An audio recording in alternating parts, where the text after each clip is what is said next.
It's time for the Russ Belville Show's Cannabis Q&A with Dr. Mitch Earlywine. Dr. Earlywine is a professor of psychology at the State University of New York at Albany and a leading author and researcher on cannabinoids and health, who pins the Ask Dr. Mitch column for High Times magazine. Get your questions ready in our live chat or call in to 971-533-7111 now. Welcome back, everyone. Half past and time for us to visit with Dr. Mitch Earlywine, who's on the phone from Albany, New York. How you doing, Dr. Mitch? Having a good day. Hope you're staying warm and out of the snow. Is it still pretty bad out there? We just had a good day, but it's supposed to start up again tonight, so we'll have to tough it out. Okay, good luck to you. I mean, that's why I love living in Portland. It may have a lot of precipitation, but at least I don't have to shovel it. Good point. So, folks, get ready with your questions. If you want to ask Dr. Mitch anything on cannabis science, culture, history, or health, our chat room is ready, or you can dial in live at 971-533-7111. But as usual, we start off by giving Dr. Mitch the first word on what's the latest in cannabis science. Dr. Mitch? We got another null result on cannabis use and depression.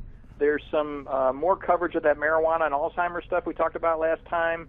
An interesting study on marijuana reducing creativity, and yet another THC increases paranoia experiment. What? THC increases paranoia? Who told you that? Is it someone who knows that I got THC? Oh, crap, I gotta go. I think I just heard a siren. Let's tackle that one, the THC and paranoia, because I've always maintained that part of what makes weed smokers paranoid is the fact that they're really out to get us. What is this study telling us? Well, so in fact, they did randomly assign folks to either get THC or a placebo, and it was done here, and it was done in a lab that didn't sound like the most fun place in the world to be high. But in fact, the THC group did report more kind of suspicious sort of thoughts, but it was basically 50% in that group versus 30% in the other. So it's not the biggest effect ever in the universe. And I just want to emphasize that this was pure THC, and so this is yet another case where if you had the whole plant and it actually had some CBD in it, odds are high this would not be as dramatic an effect. Oh, okay. So we're not talking about people smoking regular old joints with some CBD in them, but we're talking about, the pure THC, which, as we all know, is incredibly psychoactive.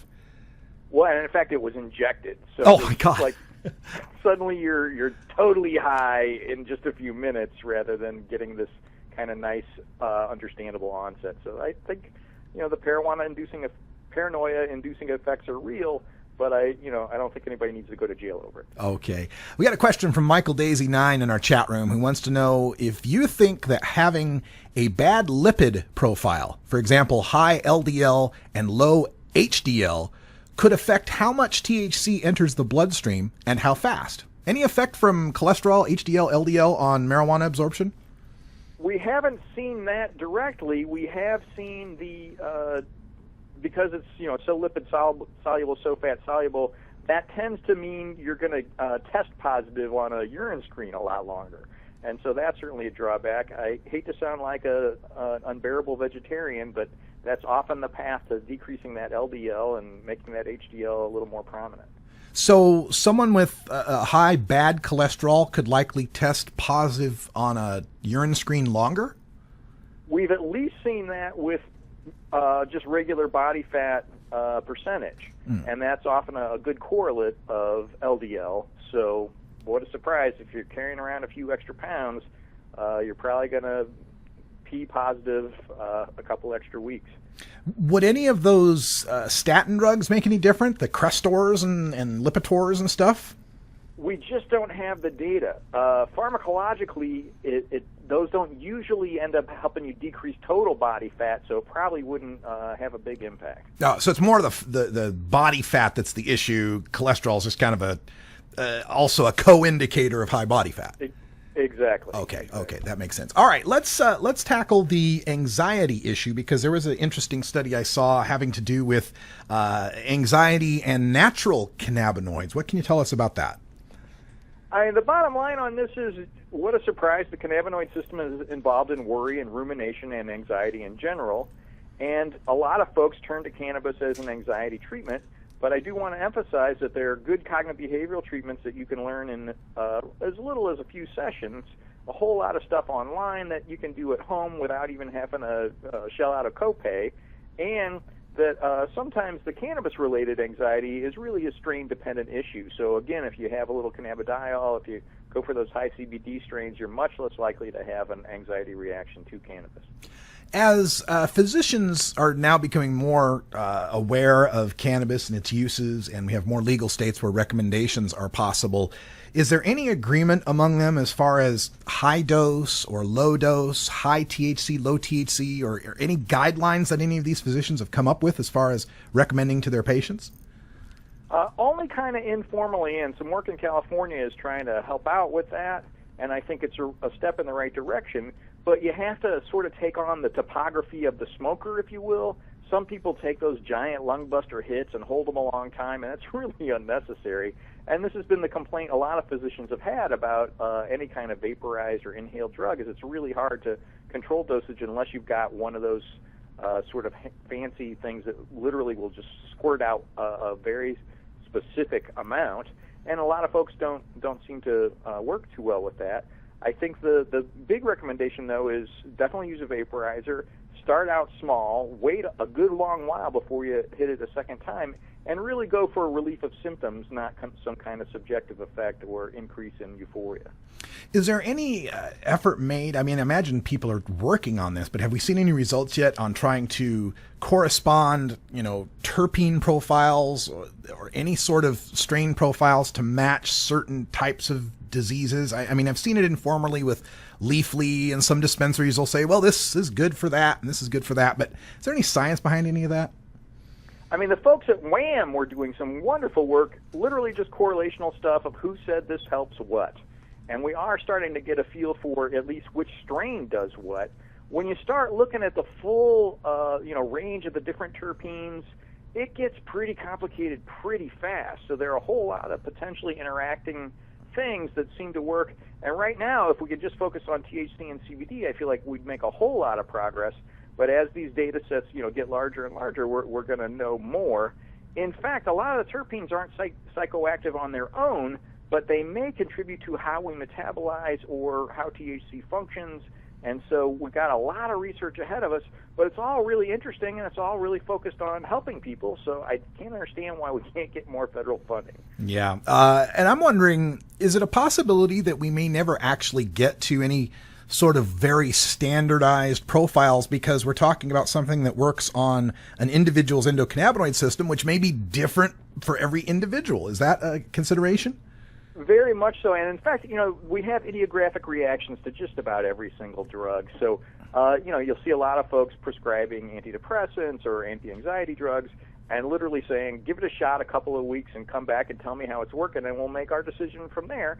And we even do that with the statins. Here's something that's not psychoactive at all. You try one, it doesn't work, you move to the other one. This one's got weird side effects, try a third. It's just kind of an individualized experiment. They've been talking about since the Human Genome Project that we're going to have these specific drugs to each specific individual, but we're just not there yet. I'm waiting for the marijuana that needs another form of marijuana to make it work better, like the antidepressants. Is your marijuana not getting marijuana to undo the side effects of marijuana? Yeah, exactly. We have a question from Herb Staley in the chat room. Wants to know, for pain, what would be a better idea, a 1-to-1 THC CBD transdermal patch or just a straight CBD transdermal patch? I have not seen particularly impressive data on CBD and pain, and this is my opinion, but that's generally how I feel about it. And the clincher on this is always you want a modest amount. High doses of THC do not help pain. They actually make it worse. And so the clincher may be you have to kind of, have the patch on. When things start feeling okay, go ahead and take it off and wait a little while, rather than trying to say, I'm going to have a steady state, I'm going to leave it here all at once. Really be mindful of how a moderate amount is really the way to go as far as pain control works. It sounds to me like, okay, so if THC at the moderate doses is going to help pain, but at a too high a dose is going to exacerbate pain, perhaps that's an argument for the lower dose marijuana, the lower THC percentage flowers or whatever, so that you would have a better chance to titrate that as you're using it. I mean, either that or starting out with really small hits, really small vaporized doses, And what's funny is, I mean, like, you go to Colorado now, and I'm not sure what it's like in Washington State, but, to find something that's only 11% THC, which sounded pretty high to folks back in the 80s, is suddenly really tough. And I feel like these are kind of paralleling the proof wars where you got, the 151 rum or the, Everclear, stuff like that. We really don't need more THC as the answer to everything. And in fact, I feel like the low-dose strains are really an advantage as far as a number of medical conditions, including pain control. That bringing up Colorado brings up a point. Colorado's kind of got two parallel systems running to the point where they've got completely separate stock of medical versus recreational plants. Washington's looking at trying to merge the two systems, and Oregon is just beginning to think about what it does. Is there a strong argument for keeping medical systems of distribution and processing and cultivation separate from a recreational market, perhaps because recreational is always going to have that proof war, like you mentioned? I'm torn about this in part because there are also arguments for different taxation rates, and it seems just unfair to tax medicine in a way that is just prohibitive to use for people who actually really need it medically and don't have a lot of money. So that's one potential reason to kind of keep these separated. I know that the markets tend to bleed across each other, but also this tacit assumption that medical needs the high ones, that the edibles that are 10 milligrams, those are the recreational ones, but the 35s are medical. That just, I think, sends a strange message to folks when, in fact, THC is THC, and you can titrate your own dose, and I really want medical folks to have the opportunity to use as little as possible, in part so tolerance develops relatively slowly, if at all, and so you can have a dose that'll make sure you can go to sleep at night but not wake up a little groggy or a little high.